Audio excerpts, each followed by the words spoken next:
बिस्मिल्लाहिर्रहमानिर्रहीम, अस्सलाम वालेकुम। खेल आखिरी मराहिल में है और हर कोई अपना पूरा जोर लगा रहा है और एक पुरस्रार किरदार अचानक फिर सामने आ गया है। ये वो पुरस्रार किरदार है जो कभी आर्मी चीफ के खिलाफ एक्टिव नजर आता है और कभी चीफ जस्टिस के खिलाफ। अब एक और दरखास्त आ गई है जिसमें कहा जा रहा है कि काजी फाइजा साहब को मुस्ताफ़ी होना चाहिए। अब उनके पास चंद दिन बाकी हैं, तो ऐसे वक्त पर यह बात क्यों की जा रही है, किसकी तरफ से की जा रही है, ये बहुत आम है। काजी फाइज ईसा साहब पर अब हुकूमत बहुत ज़्यादा डिपेंड कर रही है और समझती है कि जाने से पहले शायद काजी फाइज ईसा साहब उनका साथ दे दें और उनके लिए आइंदा कोई बचत हो सके। मंसूर अली शाह साहब को इस वक्त हुकूमत ने अपना टारगेट बनाया हुआ है और टारगेट नंबर 1 समझती है हुकूमत कि मंसूर अली शाह जो हैं वो उनके लिए खतरा हैं। जबकि अभी तक मंसूर अली शाह साहब ने हुकूमत के खिलाफ कोई फैसला भी इस तरह का नहीं दिया, फिर भी हुकूमत इतना खतरा क्यों महसूस कर रही है। पहली खबर यह है कि 13 तारीख को काजी फाइज ईसा साहब ने इजलास तलब कर लिया है जुडिशल कमीशन रूल्स में तरमीम के हवाले से। और आप देखिए कि अक्टूबर में रिटायर हो रहे हैं और जाने से पहले इन्होंने इजलास तलब कर लिया है 13 सितंबर को। और इसमें तमाम हाई कोर्ट के चीफ जस्टिस को कहा गया है, 5 हाई कोर्ट्स के चीफ जस्टिस को, यानी उसमें इस्लामाबाद हाई कोर्ट के चीफ जस्टिस आमिर फारूक हैं, हिंद हाई कोर्ट के चीफ जस्टिस हैं, लाहौर हाई कोर्ट के, बलूचिस्तान के, पेशावर हाई कोर्ट के, तो 5 चीफ जस्टिस को कहा गया है कि आप आकर अपनी जो सोच है, अपनी राय है वो रखें। मेरी पहले से सोच थी कि हम शफाफियत लेकर आएँ, बेहतर तरीके से हम जजेस की तैनाती कर सकें हाई कोर्ट्स में, लेकिन मुख्तलिफ वजूहात की बिना पर मैं नहीं कर सका। वजह यह है कि वो इंटरनल पॉलिटिक्स का शिकार हो गए और उसमें आ गए कि तहरीक इंसाफ को किस तरह रोकना है, बल्ला छीनना है, ये सब कुछ। आज़ाद जजेस का मामला था, अपनी मर्जी के बेंच बनाने थे, नून लीग के साथ नजर आ रहा था, तो ये सब कुछ हो रहा था। तो वो कभी कोई काम नहीं कर सके जो वो कहते थे बतौर जज कि ये होना चाहिए, होना चाहिए, होना चाहिए। वो बिल्कुल एक मुख्तलिफ आदमी थे जब वो चीफ जस्टिस बने। अब उन्होंने तमाम जजेस को बुला लिया है कि जी इजलास तलब, ताकि हम कम से कम 5 जजेस आप हर हाई कोर्ट में हम लगा सकें। अब जजेस की तादाद कम है और मौजूदा हुकूमत ये चाहती है कि जितने भी जजेस आ सकें ज़्यादा से ज़्यादा आएँ, क्योंकि ये आखिरी हरबा होता है किसी भी हुकूमत के पास। उन्होंने लोगों को लालच दिया होता है जहाँ जहाँ काम करवाने होते हैं कि फलां जज है, या किसी वकील को कह दिया किसी और रिश्तेदार की वजह से कि भाई हम आपकी तैनाती कर देंगे, ये काम कर दें, ये काम कर दें, आपकी मर्जी का जज लगा देंगे, ये कर दें, आपके जनाब रिश्तेदार को हम जज लगा देंगे।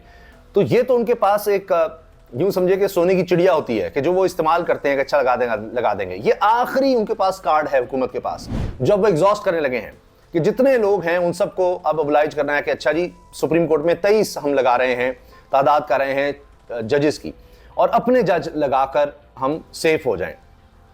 ये एक सोच नजर आ रही है।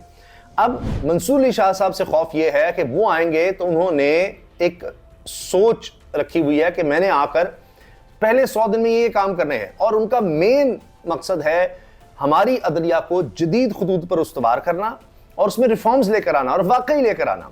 अगर वो अब हाई कोर्ट में, पंजाब हाई कोर्ट में 20 भी जजेस ले आते हैं, आज़ाद जजेस, आइन के मुताबिक अच्छी सोच रखने वाले काबिल जजेस, तो हुकूमत का क्या बनेगा? इनका तो बड़ा गर्क हो जाएगा। इनको तो कॉम्प्रोमाइज्ड लोग चाहिए जिनका कोई ना कोई इनके पास हल हो कि ये देखो तुम्हारी फाइल फलां चीज़।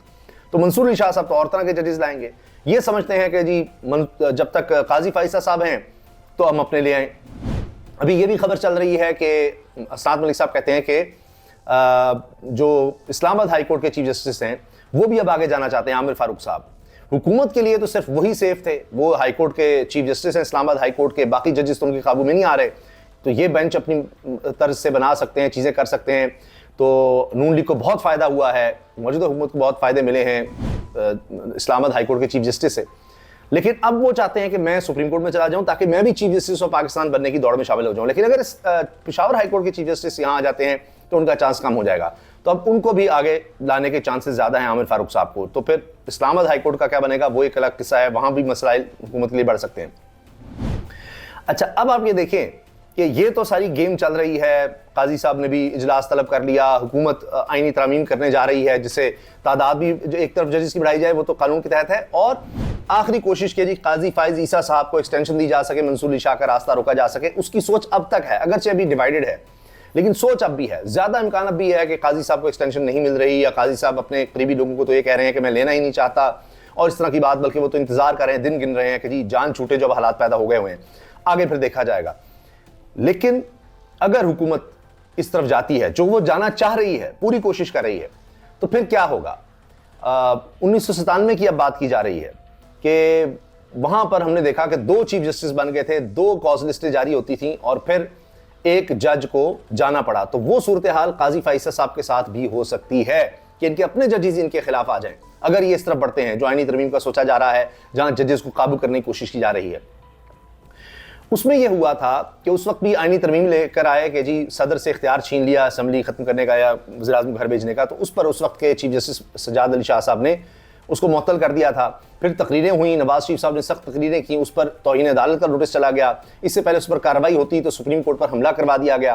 3 जजेस ने फैसला दिया था। फिर एक और बेंच बैठा 10 रुकनी, उसमें सईदुज़्ज़मान सिद्दीकी साहब थे, वो फिर चीफ जस्टिस भी बन गए, उनकी सरबराही में था, उन्होंने सज्जाद अली शाह के खिलाफ फैसला दे दिया। फिर लड़ाई चलती रही तो बलूचिस्तान की अदालत से, बलूचिस्तान हाई कोर्ट से 2 जजेस ने सज्जाद अली शाह को कह दिया कि ये तो जज ही नहीं है, तो उनको फिर जाना पड़ा घर। तो ये सारा कुछ हुआ।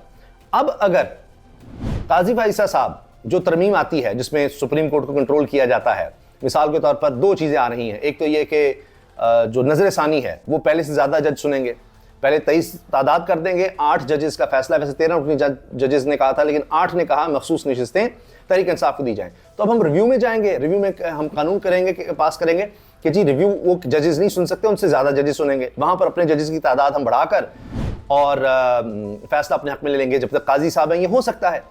तो 2 रास्ते हैं, या तो फुल बेंच बन जाए और उन तरामीम को उड़ा दे जो हुकूमत इस तरह करने जा रही है और इन कवानीन को उड़ा दें, या फिर काजी साहब आगे आएँ और वो हुकूमत का साथ दें।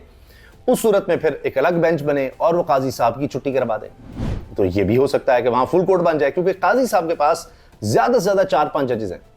और ये बात जो सीनियर मोस्ट रिपोर्टर्स हैं वो ये करते हैं, साथ मलिक साहब, बशीर साहब हैं, दीगर जितने हैं, अभी मैं जो बात कर रहा हूँ उसमें वसीम मलिक ने बड़ी ज़बरदस्त बातें इसमें की हैं 1997 का मवाजना। तो लोग जब पूछते हैं कि जी कैसे आईनी तरमीम होगी, उसका मुमकिन नज़र नहीं आता, क्योंकि एक बड़ा गंद करना पड़ेगा। वैसे गंद करने में तो ये हुकूमत माहिर है, आईनी तौर पर तबाही फैलाने में, लेकिन फिर भी उसमें यह है कि जी 39 तो तहरीक इंसाफ के मान लिए, जो 41 अभी रहते हैं उनके बारे में इलेक्शन कमीशन के साथ मिलकर, जो हमेशा से ये मिलकर इन्होंने कार्रवाई डाली है, तो उसमें ये कहें कि जी ये जो 41 हैं इनकी मखसूस नशिस्तें जो बनती हैं वो हुकूमत को दे दी जाएं और 2 तारीख से मिलकर आईनी तरमीम कर दी जाए। दूसरा ये कि इन 41 में से 12 को ये आज़ाद अभी तक इलेक्शन कमीशन को कह रहा है, जबकि सुप्रीम कोर्ट के बाद अहकाम के बाद भी कह रहा है नहीं ये आज़ाद है, और वजात के चक्कर में सुप्रीम कोर्ट में गया हुआ है इलेक्शन कमीशन। तो ये जो 41 हैं इनमें से 12 को तोड़ लिया जाए, वो कौन सा मुश्किल है। प्रेस कॉन्फ्रेंसेस भी तो लोगों ने की हैं, पैसा भी है, धौंस धमकी गायब करना सब चलता है, तो उनको मिला दिया जाए और इलेक्शन कमीशन कहे कि इन पर डिफेक्शन क्लॉज नहीं लगती क्योंकि ये है ही नहीं तहरीक इंसाफ के, उनके जरिए 2 तिहाई अक्सरियत दिलवाकर और जल्दी से आईनी तरमीम करवा दी जाए। लेकिन फिर वही मसला है कि फिर बात सुप्रीम कोर्ट में आएगी, और वो मैं सिनेरियो बता चुका हूं। तो काजी फैसल साहब पर फिर हुकूमत डिपेंड करेगी, अगर उनकी मर्जी चल गई तो फिर एक अलग बेंच बनकर मामले को देख सकता है, या फिर फुल कोर्ट बन सकता है। तो वहां हालात बड़े अजीब जाएंगे। जाहिर है इसमें तबाही होगी, लेकिन माजी में हो चुका है। अब आ जाइए वो किरदार जो बड़ा मशकूक भी है, पुरस्रार भी है, रियाज हनीफ राही एडवोकेट। वो अचानक इस तरह की चीज़ों पे सामने आ जाते हैं, कभी किसी आर्मी चीफ के खिलाफ दरखास्त दे देते हैं, कभी चीफ जस्टिस के खिलाफ। अब वो अचानक फिर नमदार हुए हैं और कह रहे हैं कि जी ये फर्जी माफ़ी क्यों मांगी है। मुबारक सानी केस में काजी फैसल साहब ने पहले वो बाकायदा माफ़ी मांगे, गलती हुई है उस पर माफ़ी मांगे, फिर देखना है माफ़ करना है नहीं करना। और वो कहते हैं जी मैं तो पहले ही 2016 में इनके खिलाफ गया था कि ये तो हो ही नहीं सकता, खिलाफ ज़ाब्ता ये चीफ जस्टिस बने हैं या सुप्रीम कोर्ट में आए हैं, क्योंकि इनको डायरेक्ट बलूचिस्तान हाई कोर्ट का चीफ जस्टिस लगा दिया गया था। ऐसे नहीं होता, पहले कोई जज बनता है फिर वो चीफ जस्टिस बनता है, तो इनको तो डायरेक्ट ये कर दिया गया था, और वो भी निगरान गवर्नर लगाया था। ये खिलाफ कानून है। ये सब बातें अब काजी साहब के बारे में होने लग गई हैं, और ये इस वक्त मौजूदा सूरत हाल है। तो बहुत से इम्तिहान है हुकूमत के लिए। अभी तो इस्लामाबाद में जो आप देख ही रहे हैं, धरने भी हैं, हड़तालें भी हैं, एहतजाज भी है, और ये सिलसिला भी आगे बढ़ना है और शिद्दत आनी है इसमें। मियां नवाज शरीफ भाग रहे हैं, तो आप देख रहे हैं कितनी ज़्यादा तब्दीलियाँ कितनी तेज़ी से आ रही हैं। और एक और ख़बर कि जब ये सब कुछ हो रहा है तो इमरान खान पर सख्तियाँ भी बढ़ाई जा रही हैं। अब ये खबर आई है कि जिस तरह आपने सुना कि जो भी अमला था इमरान खान को देख रहा था, या वहाँ जो सिक्योरिटी पर लोग थे उनको बदल दिया गया है, और उसमें ये हो रहा है कि अब जो लोग आए हैं वो कोई बात भी नहीं करता इमरान खान से। वो किसी को बुलाते हैं तो इमरान खान बुलाते हैं तो वो भाग जाता है, खौफ से कि जनाब पता नहीं क्या हो जाएगा, ये हो जाएगा, वो हो जाएगा। और ये खबरें भी हैं कि अब बदबू बढ़ती चली जा रही है उनके सेल में, गटर से बहुत ज़्यादा स्मेल आती है और उनको रेत मिला पानी दिया जाता है, नहाने के लिए भी बहुत गंदा पानी है और इसके अलावा गंदगी वहाँ पर बहुत ज़्यादा बढ़ रही है और इतनी रेत होती है उसमें पानी में कि नहाना भी मुश्किल है। और इसके साथ साथ इनके सेल में खुला गटर है जिसकी वजह से इनके सेल में बदबू बहुत ज़्यादा आ रही है अब और मुश्किलात में इजाफा किया जा रहा है। इमरान खान की मुश्किलात में जेल अमला तब्दील करने की एक वजह यह भी नज़र आती है और इस वक्त इमरान खान के लिए इंतहाई सख्त हालात पैदा कर देंगे अडियाला जेल में और पुलिस नहीं, अब वो किसी और की ज़ेर निगरानी है और कैद तन्हाई में है। लेकिन इमरान खान अपनी मुश्किलात का ज़्यादा जिक्र नहीं करते कि जी ये फिर बात बनेगी कि जो हो देखें डर गया, ये हो गया, वो हो गया। अब हनीफ राही जो एडवोकेट का मैं जिक्र कर रहा हूँ, उनसे सवाल हुआ कि आपने एक पिटिशन और भी दायर की थी, फिर आप गायब भी हो गए थे। आपने उस वक्त की आर्मी चीफ की एक्सटेंशन के खिलाफ दरख्वास्त दायर की थी, फिर आप कुछ दिन सामने नहीं आ सके, फिर जस्टिस खोसा साहब ने आज खुद ही दरख्वास्त को देख लिया था। वो क्या हुआ था, ये बात हुई तो इसका जवाब इन्होंने दिया है पुरस्कार किरदार ने।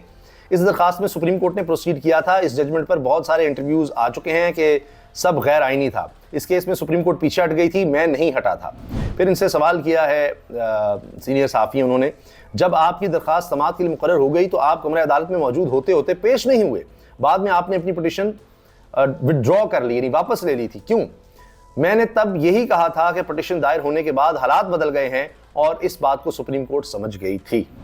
तो अब फिर वही साहब दरख्वास्त ले आए हैं, पता नहीं अब हालात क्या बदलने का इंतज़ार करेंगे, क्या होगा, किसके कहने पर ये दरख्वास्त लाए हैं, क्या चीज़ें हो रही हैं, ये भी आने वाले दिनों में सब कुछ सामने आ जाएगा। इजाज़त दीजिए, अल्लाह हाफ़िज़।